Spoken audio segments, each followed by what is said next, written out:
നിങ്ങളുടെ favourite shows ഇനി ഒരിക്കലും മിസ്സാവില്ല. ഇപ്പോൾ C5-ലൂടെ കാണും നിങ്ങളുടെ ഫേവറേറ്റ് ഷോസ് തികച്ചും സൗജന്യമായി. ഈ കളവ് പറയുന്നവരെ കണ്ടുപിടിക്കാൻ ജോത്സ്യത്തിൽ വല്ല വഴിയുണ്ടോ? മഷിനോട്ടം കൊണ്ട് കാണാതായ കളവ് മുതൽ കണ്ടുപിടിക്കാൻ പറ്റും കുട്ടിയെ. എന്നാ പിന്നെ അതൊന്ന് പ്രയോഗിച്ചാ അനാഥയാണെന്ന് പറയുന്ന ഇവളുടെ നാടും വീടും കുടുംബവും കൂട്ടുകാരും എല്ലാം എന്തിന് ഇവളുടെ ജില്ല വരെ തെളിഞ്ഞു വരില്ലേ?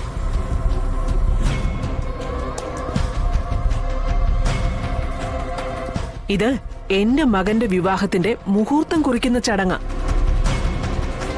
ഇവിടേക്ക് നിന്നെ ആരും അഭിപ്രായം പറയാൻ വിളിച്ചില്ല. ഞാനിവിടെ നിൽക്കാൻ പാടില്ലെന്ന് വിഷ്ണുവേട്ടൻ പറയട്ടെ.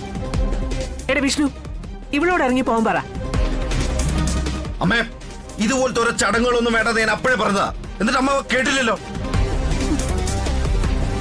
അമ്മേ, എന്തിനാണ് അമ്മ എല്ലാവരുടെ മുമ്പിൽ ഇങ്ങനെ കെട്ടിയൊരുക്കി നിർത്തിയിട്ട് എന്നെ ഇങ്ങനെ അപമാനിക്കുന്നേ?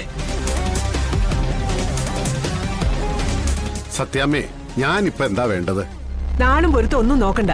ജോത്സ്യന്റെ ഒരു മുഹൂർത്തം കുറിക്ക്. അതെന്ത് വർത്താനോ ഭാമ ഈ പറയുന്നേ? ഇവന്റെ ജീവിതം വെച്ചാണോ നീ അഹങ്കാരം കാണിക്കുന്നൊക്കെ? രാഘവേട്ട, ഒരു അനാഥ പെണ്ണിന് ഒരു ജീവിതം കൊടുക്കാൻ എന്റെ മകൻ തയ്യാറാ. ഒരു പൊരുത്തവും നോക്കാതെ ഞാനത് നടത്താനും പോവാ.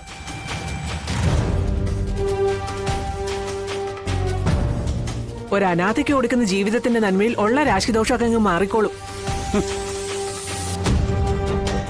അതിനാരാ അനാഥ? ഇവളോ?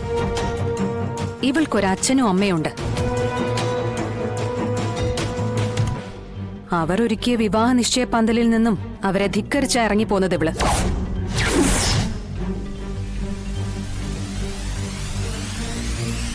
ജയശങ്കർ എന്ന ചെറുപ്പക്കാരന് ഇവളെ വിവാഹം കഴിക്കാനിരുന്നത്.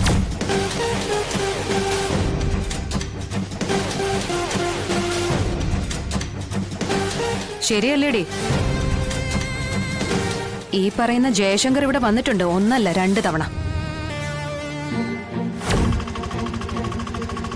ആദ്യം വന്നത് വിവാഹ നിശ്ചയ പന്തലിൽ നിന്നും അയാളെ ചതിച്ചിട്ട് പോയ വഞ്ചകിയെ തിരക്കി.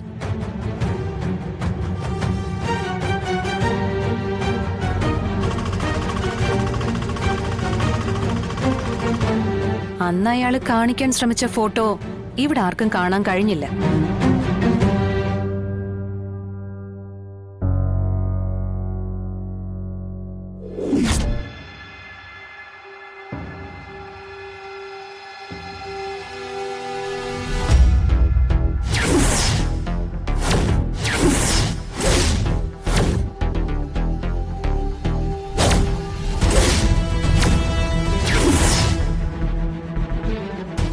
ഞാനൊന്ന് നോക്കട്ടെ സത്യമേ. ഈ കുട്ടിയോട് ഞാൻ ഇപ്പൊ സംസാരിച്ചതേ ഉള്ളൂ. ഞാൻ കാറിൽ വരായിരുന്നോ, അവിടെ വെച്ച് ഈ കുട്ടി ലിഫ്റ്റ് ചോദിച്ച് കൈ കാട്ടി.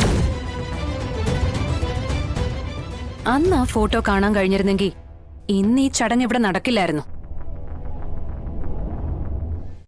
ഡൗൺലോഡ് ചെയ്യൂ C5 ആപ്പ്. കാണൂ എല്ലാ എപ്പിസോഡുകളും സൗജന്യമായി.